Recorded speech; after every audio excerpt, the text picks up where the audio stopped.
Hey guys, my name is Shyam Kumar, and I live in a place called Frederick, Maryland. And this is the Frederick Podcast.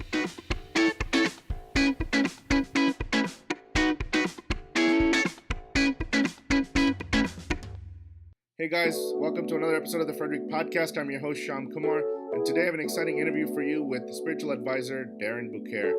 In addition to this, I have some exciting news about an event taking place in downtown Frederick in the next 2 weeks. It's going to be on February the 3rd, and it's an event called Fire and Ice, which is part of an event that takes place every first Saturday of every month called First Saturday. And this particular month is a Fire and Ice theme where they're going to have ice sculptures all over downtown. Then in addition to this, they're going to have an ice bar on Carroll Creek, as well as ice carving demonstrations, as well as fire dancers, which is supposed to be really cool to watch. It's a family-friendly event. Stores and shops, they open until really late that night.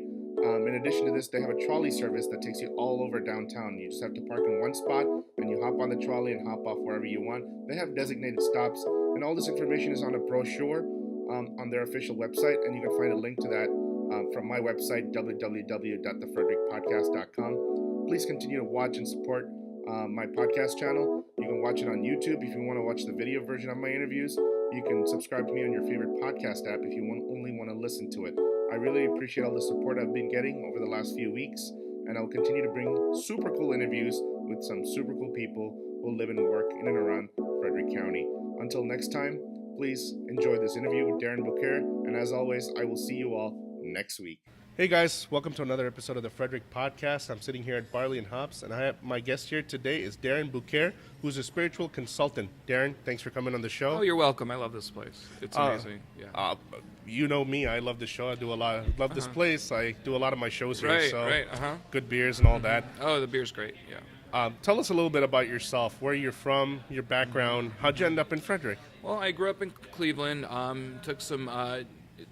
My academic background, it was in English, but I started studying a lot about the burning of different the witch trials in Europe, and a lot of the spiritual Holocaust that kind of ripped through Europe. And what I learned is that a lot of Christian-based and monotheistic-based religions are based on ancient belief systems and the arcane nature-based belief systems. So that really led me into studying divination. Wow. What I learned from my early studies is that palmistry, especially in the Ayurveda sense, is really relevant. And then I left after school and moved to LA, and that's where I started really immersing myself in the study of Ayurvedic palm reading, and ended up finding out that in northern Vermont, there's a place where I could do consulting, doing palm reading, but also that there's a school, an actual institute of Yodish palm reading, and so I could actually go there and formally study, which was amazing. So how did you end up in Frederick then? Well, it's kind of a long journey, but Sure. Basically I started working professionally in Burlington, Vermont, and then decided to move to Savannah, Georgia because of the vibrancy and Savannah's arguably, I spent a lot of time in New Orleans, and we'll go into that, but basically Savannah is incredibly haunted. The energy there just sits, when you have some place like New Orleans, it's a delta that the energy moves around, that's one thing, but Savannah's in a swamp too, so you have that delta, but it's not moving around as much, so people will see a contingent of Civil War soldiers walk by, they'll see just wonderfully animated phantasms. So just a quick follow-up question before we talk about your business. Why Savannah, Georgia? The Civil War, like you mentioned specifically, took place in many places. I had a friend that was going to the Savannah College of Art and Design, so she wanted to go there, and I thought, well, I've always been fascinated, and I know I have a past life in New Orleans, so before I initially moved there, I decided Savannah would be like training wheels, New Orleans, and it ended up the best thing I could have done, because that's where I met one of my two mentors in somnambulism and in mediumship. Oh, okay. And she walked right up to me and sat down, and I was actually a waiter at a cafe, and she looked at me and she said, "Honey, you have a Maserati and I have a minivan." And I said, "What the hell are you talking?" She's like, you have a Maserati, you just don't know how to drive it." So what she was saying is that she's this gifted spiritual healer, an energy healer that had her own shop that was this whole like Sure. wonderfully. I thought I'd walked in and thought, oh, maybe I could do readings here, and I thought, well, it's too many angels, and they won't want a guy to do readings. And she came and grabbed me, and she's like, "It's you. You're gifted." So she sat me down and taught me how to connect with my spirit guide, how to work with angelic spirits, how to ask for help from them, Wow. to clear negative energies out of a space. And I started doing spiritual reviews for a local newspaper, and that's when they discovered me for A&E, and had my first appearance on A&E's World's Scariest Places. So Really? Wow, good for you. Yeah, so it really kind of and at 24, that's a lot to 24, be yeah. happening. Yeah, it was a lot. But it was also like spiritual boot camp in Savannah, because it's very, very activated. So, that's great that you got a lot of experience in the Savannah area. Why Savannah, though? Why specifically Savannah and not, say, New York City, for that place to be so actively charged with that kind of spirits and that kind of stuff? Okay, first of all, water. Water is a conduit for electromagnetic energy. Okay. So when you have ground that is submerged in water, you have that layer, that conduit of energy that flows through it. Sure. And then you have people that are buried, barely submerged, halfway in water, and you have all of their spiritual vibration that's still kind of there. Sure, okay. Then we have the same thing in New Orleans.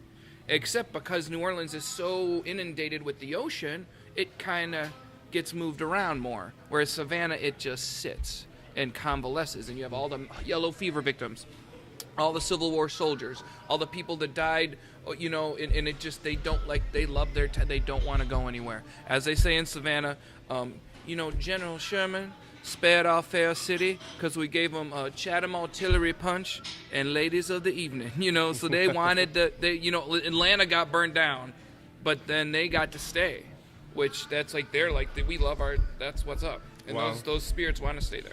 Well, I did not know that. That's really interesting. Not an angle I never would have thought he of. razed Atlanta to the ground. Oh, wow. And then he kept Savannah around. But here's the other thing. Savannah is also one of the first lodges of the Masons in this country. Oh, really? I was buzzed into, by mistake, mind you, the Scottish Rite Lodge, and saw George Washington and James A. Oglethorpe, who founded Savannah, lowering the keystone from Savannah into the ground. Oh, so wow. this at the same time. Wow. So you have to understand that somebody didn't want it to get burned down. Right? You get my point? Oh, absolutely. You know. You got a very interesting background, much more unique than some of the guests I've had on the show. So how do you, with everything you've learned and everything you've talked about, how do you turn that into a business? So what is it that you do day to day? Well, here's the thing. As a spiritualist, I'm probably the top of the line person you could have for palm reading. I mean, hands down. If you wanted me to, my background, the education starts with your past life. So I build from your past life and into your childhood, and it's the most massively expansive palm reading you're ever going to get. But you can't just have that. Why? Because, someone's only going to get so many palm readings per year, and I have clients all over the country that call me for, I lost my keys. I guess so. Being trained as a medium in Savannah, I can ask my spirit guide, and I've spent decades, over 22 years, learning how to ask, see, and visually realize what I'm looking for. And I'll say, your keys are in a paint can in the back of your car. No, I looked in the car. That's where they are. And then they look, and it's in the paint can in the back seat of their car that they couldn't have. I mean, and it's just, they thought, that has to be in the house, but it's not. And it's learning how to listen to your spirit guide. And I teach classes in Sticks and Stones in Fairfax. And the classes, one of them is coming up, how to get in touch with your spirit guide and enhance your life and ask questions and enrich your life. Wow. So, you were able to visualize things that people ask you. So, for example, can you see the future or at least visualize it based on their current... I want to talk about the future and destiny, right? We am I going to, am I meant to be with Charlie? Well, Right. first of all, let's say Charlie is a perfect person for your life. Are you meant to be? Meant is a weird topic. So let's just say that Charlie is someone amazing for you that will help you enrich your soul and become more inspired and really end up being somebody that you could really spend the rest of your life with. However, if you start pounding glasses of Pinot Grigio every morning when you wake up and you scream at Charlie every day, then maybe he's not going to be the person he's not going to be the same person. Right. So there are variables and threads, but I can tell you what probabilities lie. And a lot of the time, I mean, the reason I get repeat business is because I'm right. Right. Like, Well, that's good. A lot, like all the time. So you got to look at the variables, like what's possible. I like that approach, right? Because fate is not fixed, and that's what I like to hear. Because, I grew up, I was raised in the Hindu faith. Yeah. Hinduism is what I was brought up as. So we believe in karma, past lives, like you talked about. Yes. So I also like to believe that there'll be some forces that play based on your past life, but my destiny is not fixed. It's up to me, like you said. If I get up and work out every morning and help my fellow man, woman, and child, and have a fulfilling life, that's different than, like you said, wake up and drink 10 Pinot Grigios. The karma in my past life is not going to help me no matter how good it is. Yeah. Let's say I was a saint in my past life, but it's not going to help me here if I'm going to ruin everything for If you myself. were a saint in your past life, you may very well be a hedonistic person in this one. That's right. Because you're just like, I didn't get a chance to drink 5 cappuccinos in the morning and have that strudel and be crazy, like that's I really like that aspect because the fact that we have some control over our destinies is that to me is important, and I'm sure a lot of the people when watching, I do a layout for the future. So I do a future, like a tarot layout, a spread of tarot cards. My spirit guide likes me to keep it simple. Because by the time if I see you in person, I'll look at your hand, I'll know everything there is about you without asking any questions. So when I get to the cards, it's like, what's coming up? And I do the next 2 months, the next 3, 4 months, 5 to 6, 7, 8 months from now. Projection. And those cards are going to intrinsically have to do with what your path is and now, you could change that projection, but you'd have to work damn hard to do it because it's the way the wind's blowing. The wind's blowing in this direction. Sure. So if you want to resist it, you got to battle against it. Right. So you're probably not going to get off your ass and apply to Dartmouth, even though you want to, and it's your best. You need your PhD to really succeed, but you're probably just going to sit around and do the same job you've been doing and complain about everyone overlooking you and pigeonholing you, and it's probably not going to happen. But could you change it? It's possible. You have to work really hard. But it's up to you. It's up to you. So, first time we met, we had that expression, right? You can show people the door, but you can't walk them through it. That's up to them. I help people see forest for the trees. Forest for the trees. But I also help them see unknown variables. Now, that's why the other reason why I do tarot reading is because everything is not on your hand. Your hand is a wonderful template for just anything that's going on in your life. But on my hand would not be if terrorists were to come in here and take over Barley and Hans right now. Ninjas would jump through. It wouldn't be on my hand because this is your physiology. There's nothing magical about this other than the magic of your nervous system, which is the same thing where we get Reiki from. Not Reiki. Well, Reiki is also your central nervous system, but but reflexology is your feet because they all end in your extremities. So it's the same premise. Wow. So who is your prototypical customer? And, now that you live here, who calls you? I mean, what's the demographic? Men, women? People call me from all over the country, first of all, so I can work from home. That's really cool. Which is cool. So I could live anywhere. You can work from here. Yeah, that's why I like Frederick. I mean, I know I could work from here. But I do have clients all over the country, some in the UK, some in Canada. However, I like a wonderful place I call home, Sticks and Stones, is in Fairfax, and it's wonderful. Very great energy, goddess-focused, promoting open spirituality, and then they have a fantastic geological, gemstones and all kinds of other stuff. So highly recommend everyone going to visit there. But that is where I drive in 3 to 4 times a week. Right now it's 4. I'm keeping it at 4, but it is a drive, so it's all trying to modulate things. And and the problems you get, like you said, could be keys. It could be. Oh, the problems I get are, my baby daddy ran off, and I don't know if he's ever going to come back, or, I have a malevolent spirit in my home, or I have, my roommate is growling and cursing, and I think she's possessed, or like anything you could imagine. My husband's a lawyer in D.C. and he never comes home, and I don't know what I'm doing, and I'm really bored, and I feel like he's cheating on me. Wow. Yeah. And how do you say that in a fun way? Yeah. I mean, she almost knows the answer already. Yeah, she just wants the confirmation. Right. And then when I tell her the answer is no, he's not cheating, that he's wondering if he's really gay, then we have a major problem here, and then it's like, how do you say that? And that's where I got to say, one of the best things about what I do is that having some background with English really helps me communicate it in a way that's not so scary. Wow. Like maybe your husband's been having some trouble with his sexuality, and maybe he hasn't done anything yet, but he's confused. So you said you had a background in English major. Yeah. Is that what you're saying? Yeah, well, in writing and stuff. In writing. Yeah, wow, that definitely helps it your helps communication. Me because that's a touchy subject. Anything that I sometimes, and I've been at Marie Laveau's House of Voodoo on Bourbon Street for over 14 years. Wow. Okay, total of.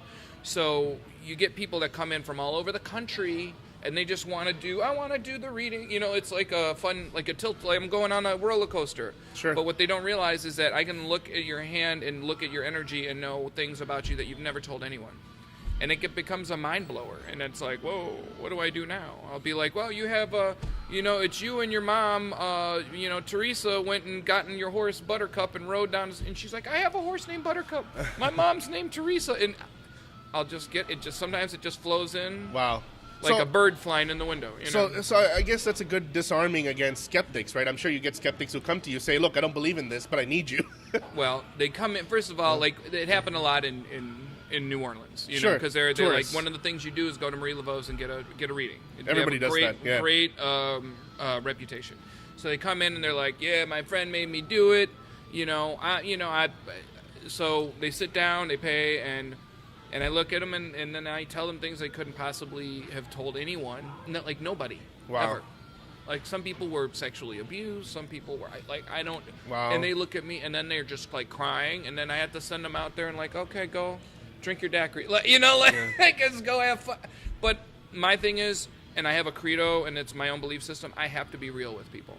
No, that's good. And I can say it in a nice way. Yeah. And I don't want to talk about somebody if they have had an abusive situation or something, but I can say that it's not your fault, or I can say that you had a tough time at this point in your life, and they maybe can go get help accordingly. Right. They come to terms with it and try to heal themselves. I stopped trying to do readings that weren't the whole reading.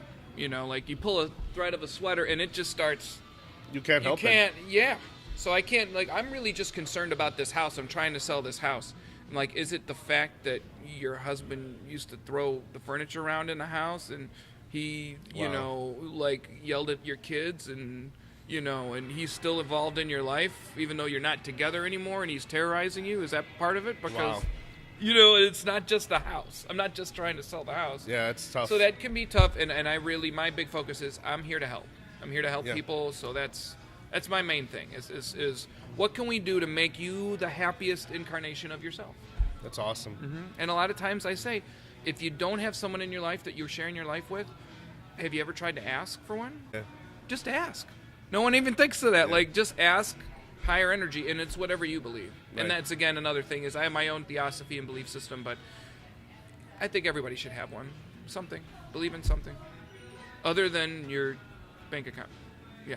That one's a tough one. Mm-hmm. Like death and taxes. It's true. And money, they should say. Right.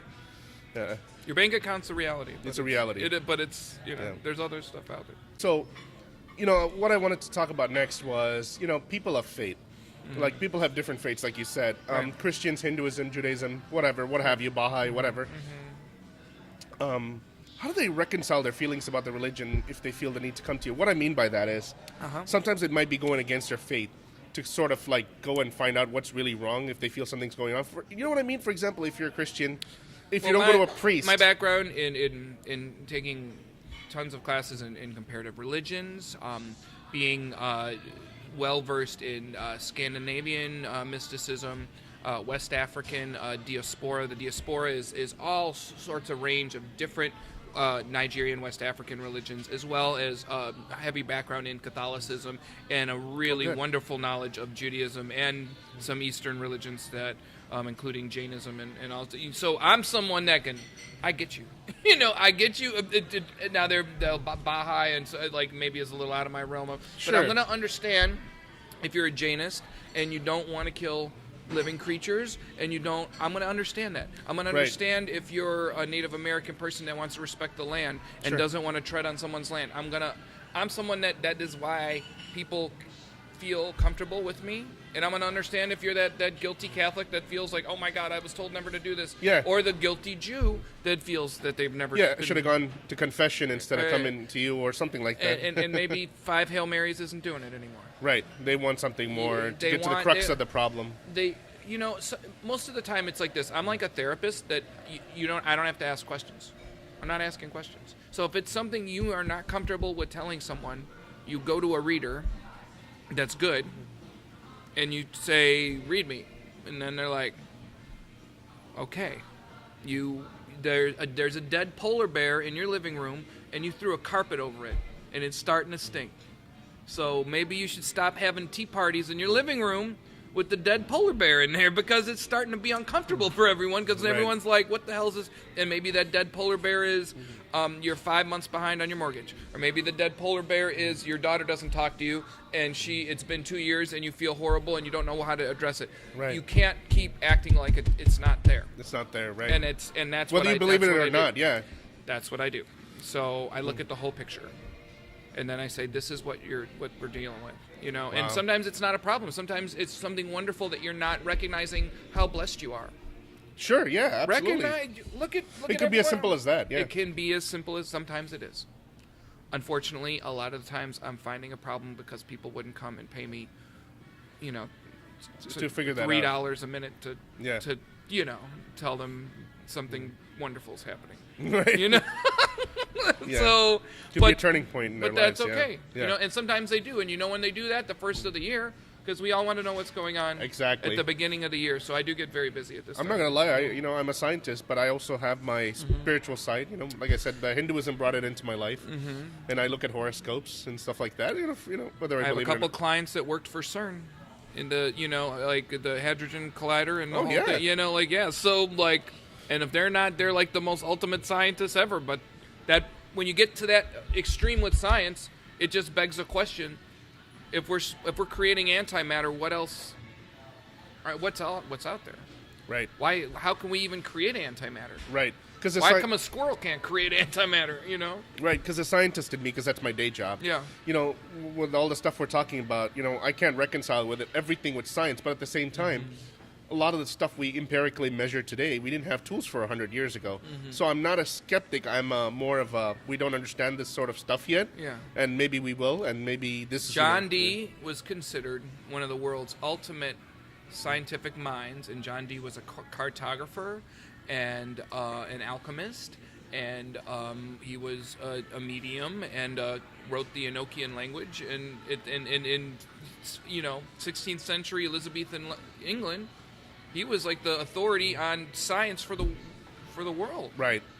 So right. really, why can't they coexist? Right. Yeah. It's Right. Science was alchemy beforehand. Right. Exactly. You got it. Yeah. Science was alchemy. I mean, yeah. And the weather was all the gods until we Yeah. kind of figured out there's patterns and heat and exchange and all that kind of good stuff. Very cool. Wonderful panorama of weird situations I've dealt with are just unbelievable. Yeah, tell us. I'm glad Yeah. you kind of segued into that, because I want to tell us some of the interesting stories without breaking confidentiality agreements and all that good stuff. Like, what some stories that you have? I'm sure there's. Well, there was a $16 million home built in the district, and this is when I was here for a couple of years between Hurricane Katrina and when I went back to New Orleans. Sure. So built on a plot that a school sold. There's only so many places you can build in the District of Columbia at this point, as some of us know. Okay, and so they sold this land, and then they built one of those developments with the prop up. I'm not gonna say McMansions, but you get my point.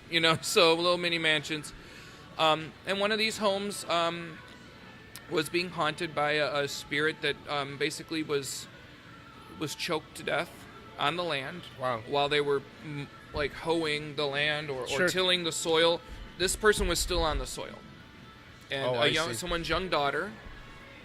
Someone was choked to death and they were still in the land there. Yeah, the young daughter was the one that was getting, seeing the spirit in her closet, and she'd just see the feet of the spirit. Oh wow. Under the, and then, and they had a dog. The dog kept losing breath, and they kept taking it into the vet, and then the dog eventually passed, and it's a horrible situation.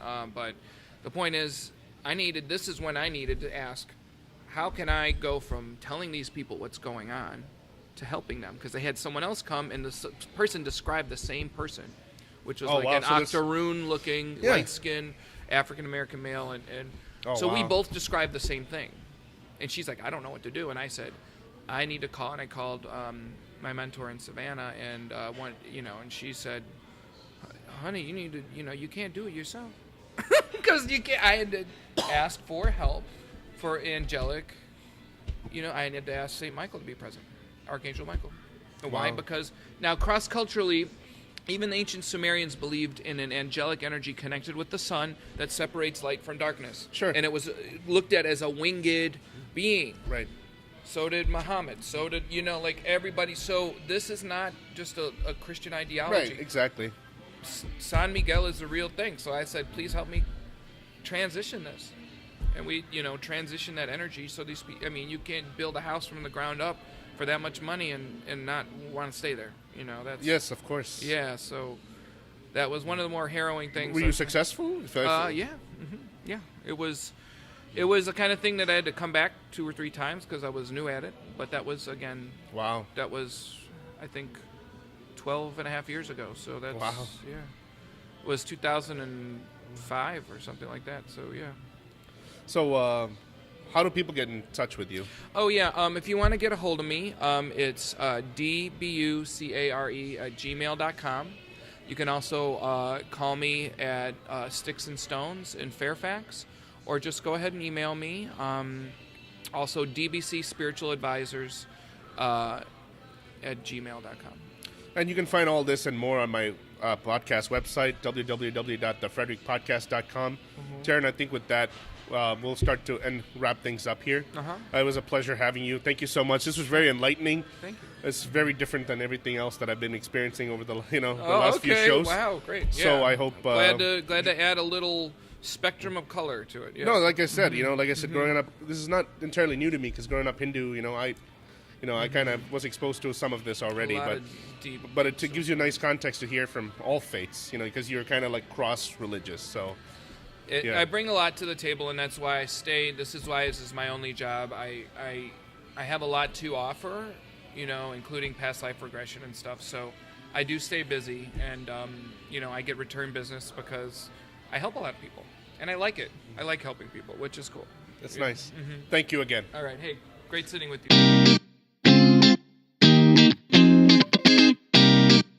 That's it for this week's episode of the Frederick Podcast. If you like what you heard or watched, please subscribe to me on your favorite podcast app for automatic updates. And also please search for me on YouTube under the Frederick Podcast and subscribe to me there as well.